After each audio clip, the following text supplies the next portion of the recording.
जंग के एक पड़ाव पर क्षति पहुंची तो क्या हुआ? जंग के एक पड़ाव पर क्षति पहुंची तो क्या हुआ? हम बचेंगे और भी लड़ेंगे, लेकिन कदम मिलाकर चलना होगा। कदम मिलाकर चलना होगा, नए जोश से प्रारंभ करना होगा, वरना कहेंगे देशवासी अगर जीत का सेहरा सिर बंधवाना है तो पराजय का बोझ भी स्वीकारना होगा। अगर वैक्सीनेशन सर्टिफिकेट पे फोटो छपवानी है तो डेथ सर्टिफिकेट का भी जिम्मा लेना होगा।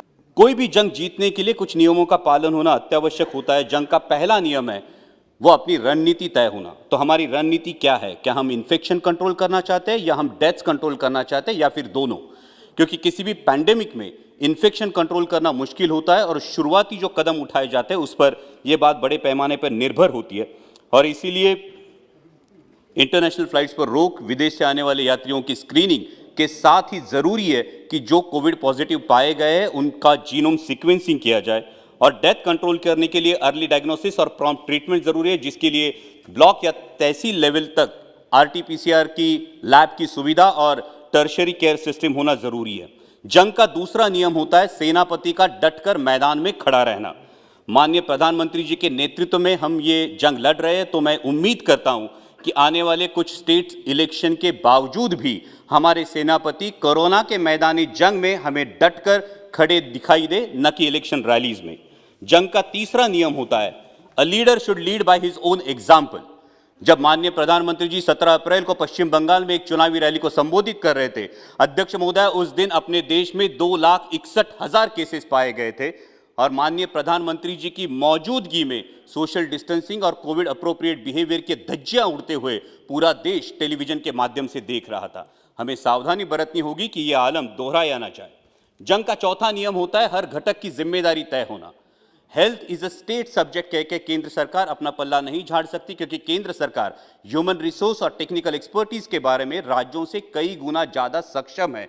इसलिए आपसी समझदारी से आपसी जिम्मेदारी को तय करना होगा और उसी के साथ केंद्र की जितनी भी संस्था है, जैसे एम्स हो, एनसीडीएस हो, आईसीएमआर हो, हर इस संस्था की भूमिका और जिम्मेदारी तय हो। जंग का पांचवा नियम होता है आवश्यक आयुधों की उपलब्धता एवं तैयारी।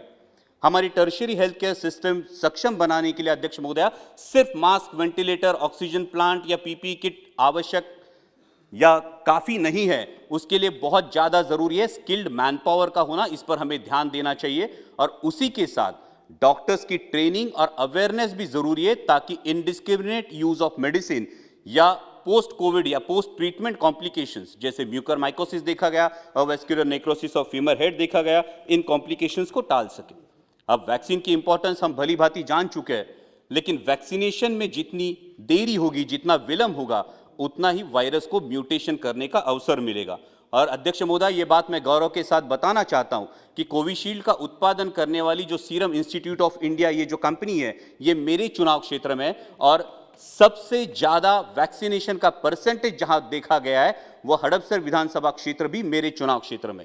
इसके बावजूद हम हमारे जगदम्ब प्रतिष्ठान के माध्यम से गवर्नमेंट की वैक्सीन छोड़कर भी 5 लाख नागरिकों का वैक्सीनेशन सीएसआर की मदद से हमारे चुनाव क्षेत्र में कर रहे हैं। लेकिन मैं आपके माध्यम से मंत्री जी से सवाल पूछना चाहूंगा कि इस वैक्सीनेशन के बारे में कुछ सवाल अभी भी जहन में है। पहला सवाल तो यह है कि सीरम इंस्टीट्यूट ने यह मांग की है कि दुनिया के कई देशों ने बूस्टर डोज रिकमेंड किया है, तो हम इस बारे में बूस्टर डोज के बारे में क्या सोच रहे हैं। दूसरी बात यह है कि कोविशील्ड लगने में जो अंतर है वो 84 डेज का अंतर है, क्या हम ये अंतर कम करके वैक्सीनेशन का दायरा बढ़ा सकते हैं। तीसरा क्वेश्चन है कि बच्चों में वैक्सीनेशन का क्या स्टेटस है। और जंग का छठा नियम होता है जो बहादुरी दिखाते हैं उनकी सराहना करना। मैं माननीय प्रधानमंत्री जी की, माननीय स्वास्थ्य मंत्री जी की सराहना करता हूं और उसी के साथ हम सब जानते हैं कि महाराष्ट्र बहुत बुरी तरह से आहत था, लेकिन महाराष्ट्र के मुख्यमंत्री माननीय उद्धव जी ठाकरे, डीसीएम माननीय अजीत दादा पवार और स्वास्थ्य मंत्री राजेश जी टोपे ने जो काम कर दिखाया है वो काबिले तारीफ है। और इसी के साथ कुछ प्रशासकीय अधिकारी जैसे हमारे औरंगाबाद तथा संभाजी नगर के म्यूनिसिपल कमिश्नर आस्तिक कुमार पांडे ने सुपर स्प्रेडर स्क्रीनिंग से लेकर स्मार्ट एम्बुलेंस तक कई ऐसे कदम उठाए जिनको देश भर में दोहराया गया।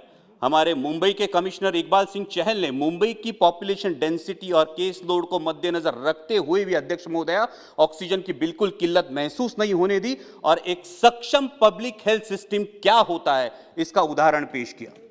हमारे पूना के डिविजनल कमिश्नर सौरभ राव ने प्रोएक्टिव मेजर्स लेके ड्रग्स और ऑक्सीजन की ऐसी उपलब्धता कराई कि आसमान को छूने वाला डेथ रेट उन्होंने बहुत अच्छी तरीके से कंट्रोल किया। इन सभी प्रशासकीय अधिकारियों, इन जैसे सभी प्रशासकीय अधिकारियों की मैं सराहना करना चाहूंगा।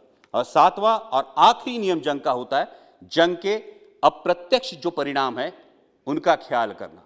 जैसा हमने देखा कि कोरोना के चलते कई कंपनियां, कारोबार ठप हो गए। अभी आंकड़े सामने आए कि 20,000 कारोबारियों ने अपनी जान दे दी। कई कंपनियों ने अपने एम्प्लॉयज में कटौती की है। उनके भविष्य के बारे में हमें सोचना होगा। इस दौरान बैंकों ने ईएमआई में आम आदमी को कोई सहूलियत नहीं दी। अगर दोबारा ऐसे संकट का सामना करना पड़े तो इस बारे में सर्वांगीण विचार करना होगा। आज भी देश में ओमिक्रॉन को लेकर एक पैनिक सी है। अध्यक्ष महोदया, मैं माननीय मंत्री जी से आह्वान करना चाहूंगा कि इस पैनिक के बारे में एक स्पष्ट सूचना अगर देश को मिले तो देश में जो कारोबारों में जो भी पैनिक तैयार हो रही है, आम आदमी में जो पैनिक तैयार हो रही है, उसे राहत मिले।